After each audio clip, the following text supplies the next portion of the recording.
আবারও বেড়েছে গরমের তীব্রতা। এপ্রিল মাস জুড়েই সারা দেশে বয়ে গেছে তীব্র দাবদাহ। মে মাসের শুরুতে বৃষ্টির পর তাপমাত্রা কিছুটা কমলেও মাসের মাঝের দিকে এসে তাপমাত্রার পারও ঊর্ধ্বমুখী। গরমে কোথাও যেন নেই স্বস্তি। রোদের তেজের সঙ্গে পাল্লা দিয়ে তাপমাত্রা বাড়ায় বিপাকে নিম্ন আয়ের মানুষ। কাজের প্রয়োজনে যারা বাইরে যাচ্ছেন, ছাতাই যেন তাদের একমাত্র সঙ্গী।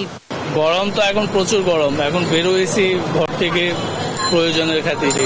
গরম বেশি তো এই জন্য বারবার চেষ্টা করছে, টানাইতে পারছি না। একটা করে খ্যাপ মারি, আবার 10-15 মিনিট দম রেস্ট নেই। প্রচন্ড গরমের কারণে আমরা বাইরে খুব একটা সময় থাকতে পারতেছি না। আমরা ফুড পয়জনিং এর শিকার হচ্ছি, ডিহাইড্রেশন হচ্ছে আমাদের। আবহাওয়া অফিস বলছে 20 মে থেকে সারা দেশে বৃষ্টিপাতের সম্ভাবনা রয়েছে।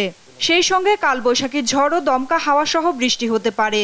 এ সময় তাপপ্রবাহ কিছুটা কমে আসবে।